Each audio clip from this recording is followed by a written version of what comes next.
Hello, this is Sarah Brash. Welcome back to my channel. So I would like to talk about the Supreme Court case, New York Times v. Sullivan. And I'm also going to be talking about Sarah Palin's ongoing defamation case against the New York Times and why that's important. And I'm going to be talking about what is a public figure, what is acting with actual malice in the context of defamation. So defamation comes in two forms, slander, which is spoken, and libel, which is in print. And so the New York Times v. Sullivan case, and it was from the 60s, the exact year is escaping me right at the moment, but it's from the 60s, and the New York Times v. Sullivan case is really important because it extended really strong freedom of press, freedom of speech protections to newspapers, to the press, and especially and in particular, the ruling in New York Times v. Sullivan applies to public figures. And it makes it very difficult for a public figure to sue the New York Times for defamation, even if the New York Times, obviously prints false statements about a public figure, because the public figure has to go to court, which, as I've explained, many times on Twitter and social media and on YouTube, etc. It's very expensive. So you have to have resources to pursue a defamation claim against a newspaper. And obviously a newspaper like the New York Times is going to have very deep pockets. And they are at the ready to defend against defamation claims at all times. And so the public figure has to go to court and has to prove that the newspaper, the news media org, that they acted with actual malice, which means that they knew that the statement was false, or they were reckless, grossly reckless in printing it.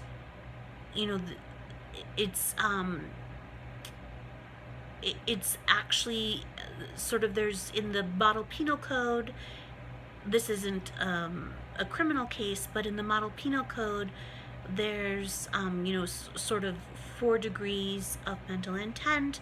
There's negligence, should have known, and then there's recklessness, and then you knew something was going to happen, and then there's purposefulness, like you did it on purpose, meaning for that result to occur. So recklessness is, and this particular ruling describes it as gross recklessness. So it's sort of, almost, you printed it knowing that it was a false statement. But the point is, above and beyond that, is that the public figure has to be able to prove this in order to collect damages. And so that's a very high bar to overcome. And so it really protects newspapers.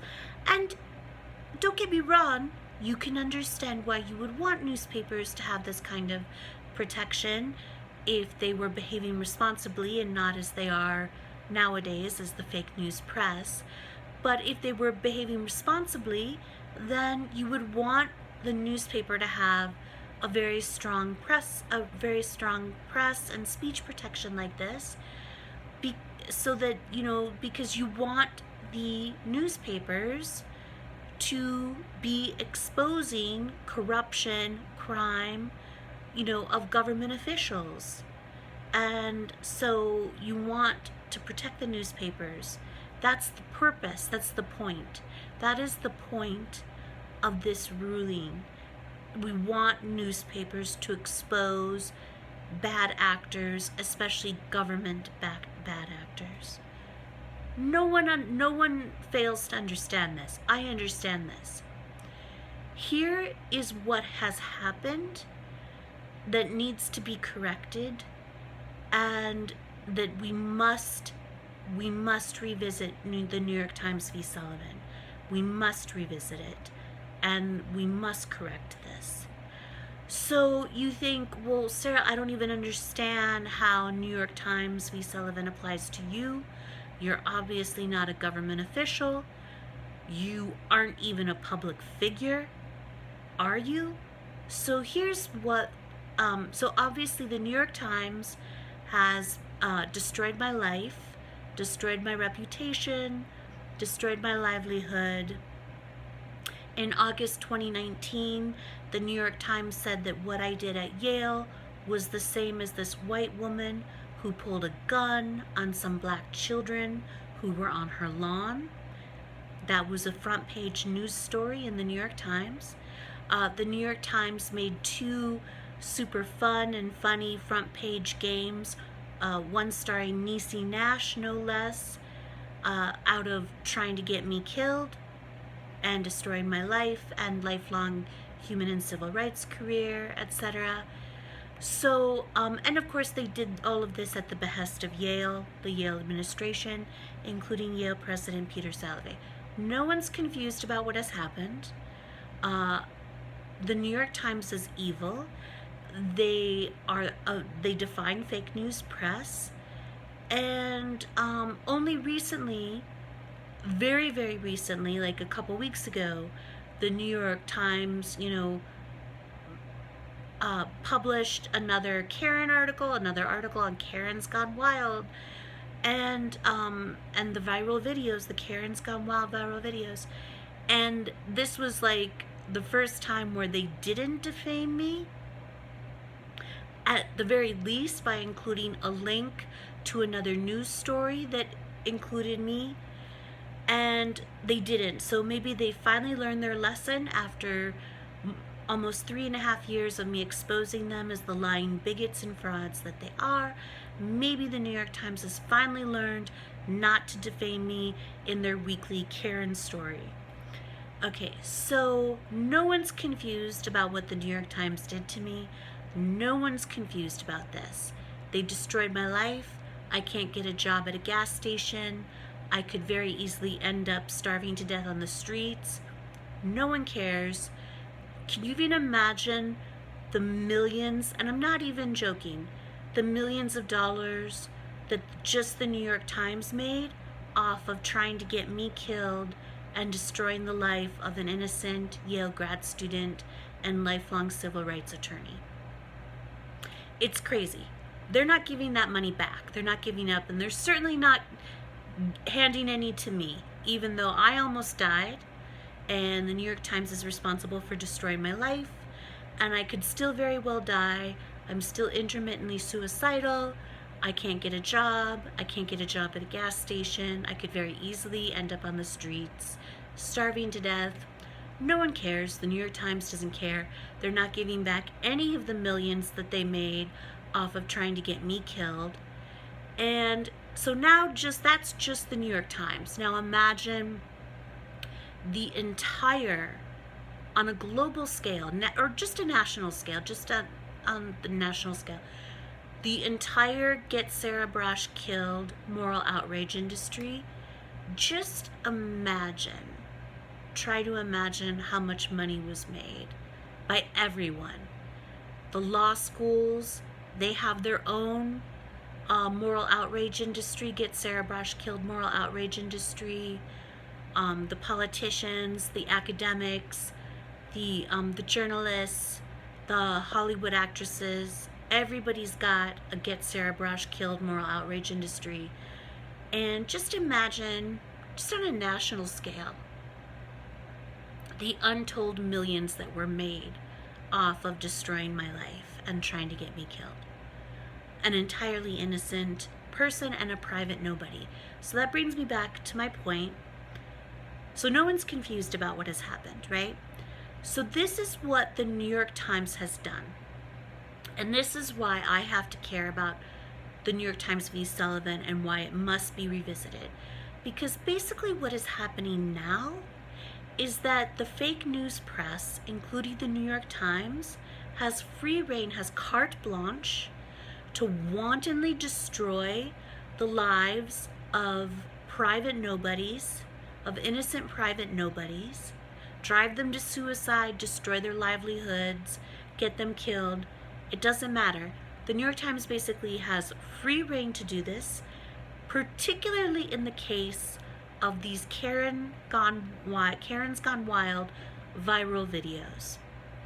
The Living While Black viral videos. So now what an evil entity like the New York Times does, they exploit the ruling in New York Times v. Sullivan, and they say that I am an involuntary public figure. Why am I an involuntary public figure? How could I possibly be a public figure of any in any sense whatsoever? I was living like a reclusive hermit Rapunzel at the top of a tower on Yale's campus. I rarely even left my room, and all I wanted and all I have ever wanted was to be left in peace to complete my Yale PhD dissertation, my Saving the World project. How could I possibly be a public figure in any sense, let alone an involuntary public figure?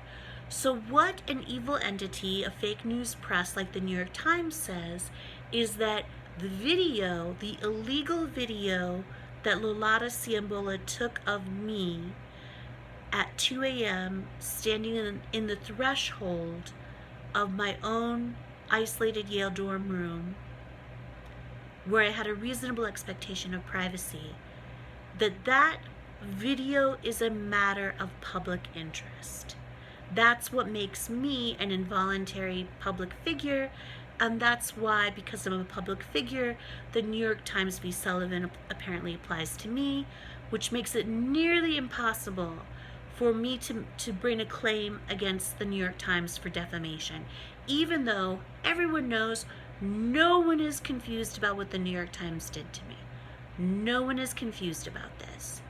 Okay, so the reason why this is just completely asinine and ludicrous, and why we must revisit New York Times v. Sullivan, is because that illegal video that Lolata Ciambola took of me standing in the threshold of my own isolated Yale dorm room at 2 a.m., which was clearly meant to publicly shame me for my mental health disabilities, was not only not a matter of public interest, it was a matter of no interest.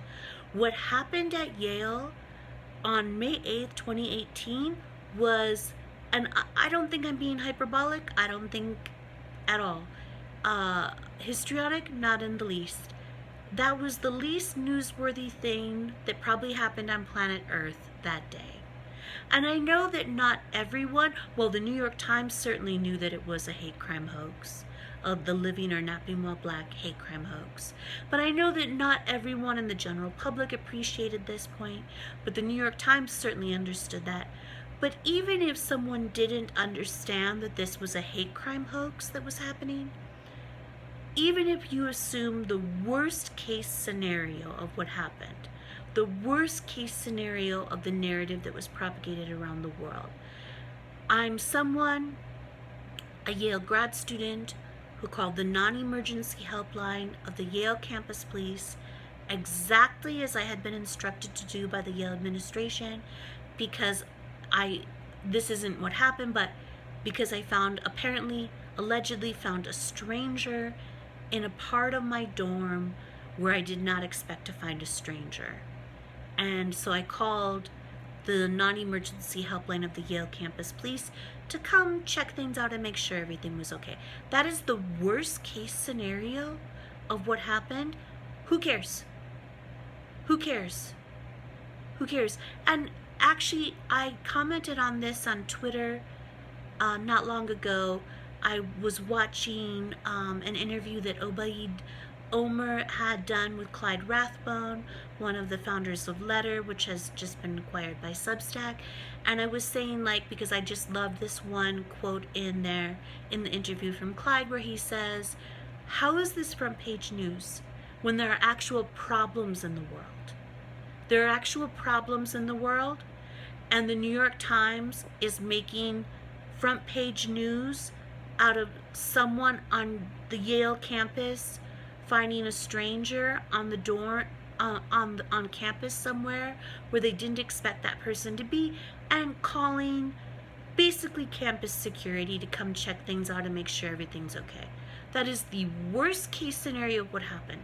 That is probably literally the least newsworthy thing that happened on planet Earth on May 8th, 2018.